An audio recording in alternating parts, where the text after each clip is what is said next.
Assalamualaikum warahmatullahi wabarakatuh. Hari ini kita akan melanjutkan materi terlebih dahulu karena kita masih ada 2 bab dan sebentar lagi kalian akan mengikuti ujian akhir semester. Nah, jadi kita kejar materinya terlebih dahulu, tapi jangan lupa tugas-tugas yang sudah Ibu berikan terdahulu silakan dilengkapi, semuanya sudah ada di Google Classroom. Termasuk yang cerita sejarah itu silakan segera dibuat. Tidak apa-apa kalau misalnya sedikit, misalnya hanya 2 paragraf, 3 paragraf, Ibu akan tetap terima dan akan tetap menghargai hasil karya kalian sendiri. Nah, itu untuk tugas. Nah, sekarang kita akan lanjut ke materi yang berikutnya, yaitu tentang teks editorial. Sebenarnya editorial itu apa sih? Editorial itu adalah sebuah teks yang biasanya ada di dalam surat kabar, media massa, bisa bentuknya koran ataupun majalah. Nah, di majalah atau koran itu biasanya ada kolom tersendiri, yaitu ada yang namanya kolom opini atau rubrik atau kolom. Rubrik atau kolom opini, isinya biasanya ada tajuk rencana dan juga ada surat pembaca. Nah, editorial itu nama lainnya adalah tajuk rencana. Nah, biasanya editorial itu isinya adalah sebuah permasalahan yang sedang ramai diperbincangkan, yang sedang ramai diberitakan. Editorial itu dibuat oleh siapa? Yaitu oleh pimpinan redaksi atau perwakilan dari surat kabar, perwakilan dari koran, perwakilan dari pihak majalah tentang menanggapi tentang suatu isu atau permasalahan yang sedang ramai diperbincangkan.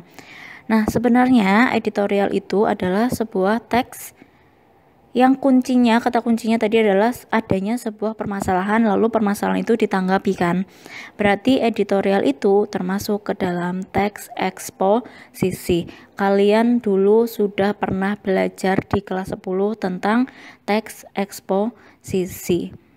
Jadi teks eksposisi itu mengangkat sebuah masalah, lalu masalah itu ditanggapi. Karena ini yang membuat adalah pihak redaksi, dari pihak redaksi yaitu dari pihak koran, majalah tentang suatu permasalahan, menanggapi suatu permasalahan, jadi dinamakan teks editorial. Nah, sebenarnya editorial itu dalamnya itu adalah sebuah teks eksposisi. Nama lain editorial yaitu tajuk rencana. Jadi kalau kalian misalnya pernah baca koran, ada kolom opini, di bawahnya ada tajuk rencana seperti yang sudah kalian baca atau sudah kalian lihat di contoh yang Ibu kirimkan sebelumnya. Itu tajuk rencana sama dengan editorial. Isinya teks eksposisi, isinya suatu permasalahan yang ditanggapi. Selanjutnya, di sini di materi yang sudah Ibu kirimkan itu ada pengertiannya. Di sini jelas ya. Editorial itu adalah sebuah artikel dalam surat kabar atau majalah yang mengungkapkan pendirian editor atau pimpinan surat kabar atau majalah tersebut mengenai beberapa pokok permasalahan. Jadi intinya adalah permasalahan, nanti permasalahan itu ditanggapi. Ciri-cirinya itu bersifat opini, berisi opini redaksi yang sedang hangat diperbincangkan. Artinya, opini itu tanggapan redaksi dari suatu permasalahan yang sedang ramai diperbincangkan. Lalu berisi ulasan suatu masalah yang dimuat. Intinya adalah adanya permasalahan. Contoh permasalahan itu apa?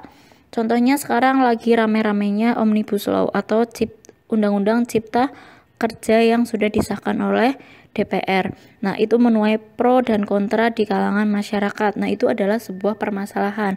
Jadi adanya pengesahan Undang-Undang Cipta Kerja itu ditanggapi oleh editor atau oleh pimpinan redaksi. Nah, selanjutnya biasanya berskala nasional. Jadi permasalahannya itu umum, banyak orang yang tahu. Karena apa? Karena koran itu biasanya dibaca oleh banyak orang. Berarti editorial itu juga harus mengangkat permasalahan yang banyak orang tahu. Percuma kalau misalnya permasalahan itu misalnya hanya sekedar permasalahan perebutan tanah di suatu desa. Nah, itu cakupannya kurang luas. Jadi tidak banyak orang yang tahu. Sedangkan kalau koran itu biasanya disebarkan oleh suatu daerah, minimal satu kota. Nah, jadi permasalahan itu permasalahan yang banyak orang tahu atau berskala nasional atau permasalahan yang umum. Nah, selanjutnya menggunakan kalimat yang singkat, padat, dan jelas. Artinya kalimat-kalimatnya itu tidak bertele-tele atau bisa juga dikatakan menggunakan kalimat efektif langsung pada permasalahannya, terus pada tanggapan dari permasalahan itu. Selanjutnya pendapatnya bersifat argumentatif.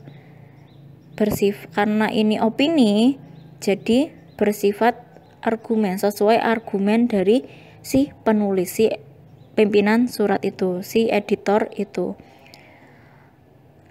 Selanjutnya sistematis dan logis.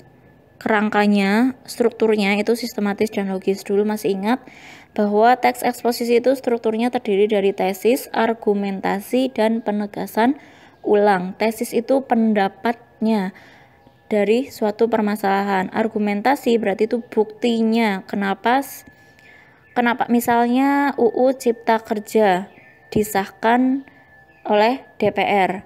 Misalnya itu tesisnya. Nah, di dalam tesis itu juga ada pendapatnya, opininya sudah mulai masuk, yaitu misalnya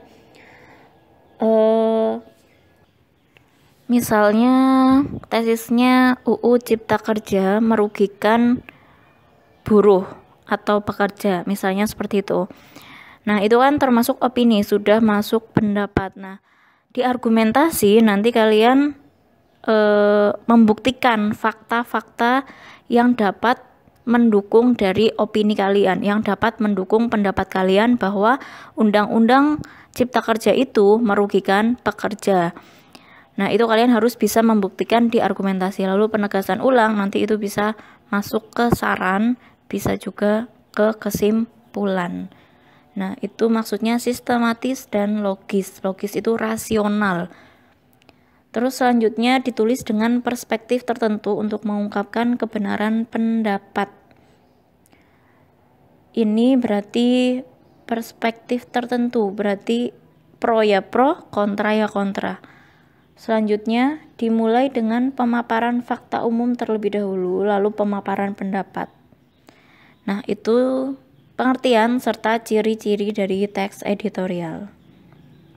Kalau ada pertanyaan, silakan tulis di kolom komentar, jangan malu-malu, nanti kita bahas bersama.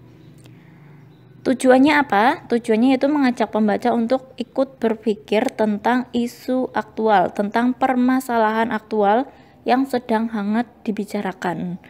Selanjutnya memberikan opini atau pandangan redaksi kepada pembaca terhadap isu yang sedang berkembang. Nah, itu tujuan dari editorial. Kita lanjutkan, yaitu sekarang ada, kalau misalnya di dalam editorial itu biasanya ada kalimat opini dan kalimat fakta. Kalian tentu di jenjang sebelum kelas 12 kalian pernah mendapatkan materi ini, yaitu tentang fakta dan opini. Fakta itu adalah suatu keadaan atau peristiwa yang dapat dibuktikan kebenarannya. Biasanya dapat ada buktinya, sudah pernah terjadi. Contoh dari fakta di sini yaitu Indonesia merdeka pada tanggal 17 Agustus 1945. Itu merupakan fakta, benar-benar sudah terjadi, ada buktinya dan tidak bisa terbantahkan lagi. Itu yang namanya fakta. Kalau opini apa? Opini berarti kebalikan dari fakta, yaitu opini adalah pendapat, sesuatu kebenaran yang masih perlu diuji kebenarannya. Buktinya masih harus dicari dan biasanya masih bisa dibantahkan. Biasanya kalimat opini atau pendapat itu ditandai dengan kata atau frasa menurut saya, sepertinya, bagus sekali, sangat, mungkin, dan sebagainya.